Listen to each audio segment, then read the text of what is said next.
रात के करीब 2:30 बज रहे होंगे। नाइट शिफ्ट करने के बाद मैं पैदल ऑफिस से घर की ओर लौट रहा था। वाहन न होने के कारण बीते 1-1.5 साल से महानगर की सूनी बियावान और लंबी सड़कें हमसाया बनकर मेरे साथ चलती हैं। बाप रे, इतनी लंबी लंबी और भूतिया सड़कें खत्म होने का नाम ही नहीं लेती। बस चलती रहती हैं, रुकने का नाम ही नहीं लेती। कहीं ऐसा घनघोर अंधेरा कि पैर कहाँ पड़ रहे हैं पता ही न चले, तो कहीं खंभों की लाइट से फूटते सफेद झिलमिलाते प्रकाश में नहाती सड़कों की खूबसूरती देखते ही बनती है। रोजाना का रूटीन होने के कारण अब इन सूनी और अंधेरी सड़कों से डर नहीं लगता। इन्हीं सूनी और बियावान रास्तों पर दिन भर इतना हैवी ट्रैफिक और चहल पहल रहती है कि एक कदम पैदल चलना भी दूभर हो जाए। मई की बेरहम गर्मी, माथे से छूता पसीना और ऐसे में अचानक हल्की हल्की ठंडी चलने लगे। माथे के पसीने से टकराती ठंडी हवा कितनी शीतलता प्रदान करती है। ऐसे में कौन बेवकूफ होगा जिसका मन गुनगुनाने को नहीं करेगा। गुनगुनाते हुआ मैं आगे बढ़ ही रहा था कि अचानक आंखें एक जगह पर जाकर ठिठक गईं। सड़क किनारे एक सभ्य सी अधेड़ महिला खड़ी दिखाई दी। करीब 100-125 फीट की दूरी रही होगी। कंधे पर छोटा सा बैग लटका था, वहीं पैरों के पास भी एक ब्रीफकेस जमीन पर रखा दिखाई दिया। सफेद प्रिंट वाली साड़ी से जिस करीने से उसने अपना सिर ढक रखा था, उससे तो वो किसी भले घर की ही गृहिणी ही लग रही थी। लेकिन इतनी रात गए, वो भी शहर के भीतर से गुजरने वाले हाईवे पर, कुछ अजीब सा लगा। हो सकता है मायके या ससुराल वालों ने बस में बिठा दिया हो और किसी कारण बस लेट होने पर महिला को देर रात यहाँ उतरना पड़ा हो। शायद उसका घर यहीं कहीं आसपास ही होगा, या फिर शायद सवारी ऑटो या रिक्शे का इंतजार कर रही हो। लेकिन इतनी रात गए रिक्शा कहाँ मिलेगा?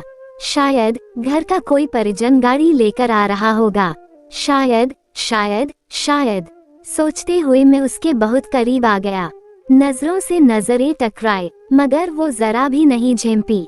मेरी आंखों में बराबर देखती रही। भय का नामो निशान तक नहीं, वरना इतनी अंधेरी और सूनी रात में एक अकेली महिला, कम से कम मुझ जैसे मवाली सरीखे इंसान को देखकर तो डर ही जाए। लेकिन वो तो लगातार घूरती रही, चेहरे पर न कोई हाव न कोई भाव। हाँ, होठों पर मुस्कान बराबर जमी रही। मैं ही झेप गया, मुझे ही नजरें हटाना पड़ी, कहीं ऐसी वैसी तो नहीं। फिर एकदम से सिर झटक दिया। होगी कोई, मुझे क्या लेना देना। मैं तेजी से कदम बढ़ाता हुआ अनजान महिला को क्रॉस कर गया। अनजाने डर और शर्म के मारे मैंने फिर पलटकर नहीं देखा। न जाने वो क्या सोच बैठे। चलते चलते मैं दूसरी सड़क पर आ पहुंचा। अब वो सड़क और महिला पूरी तरह से ओझल हो चुकी थी। कहीं कोई भूत तो नहीं थी। थोड़ी देर पहले भला लगने वाला रास्ता अब भयभीत करने लगा था। मैं जल्द जल्द अपने घर पहुंच जाना चाहता था। इसी तारतम्य में चाल में गजब की तेजी आ गई और बड़े बड़े डग भरने लगा। करीब 1.25 किमी ही चला था कि अचानक मुंह से चीख से निकल गई। वो महिला करीब 100 गज दूर उसके सामने सड़क किनारे ठीक उसी ढंग से खड़ी दिखाई दी। कंधे पर बैग और जमीन पर ब्रीफकेस। ये कब यहाँ आ गई? एक ही रास्ता तो है।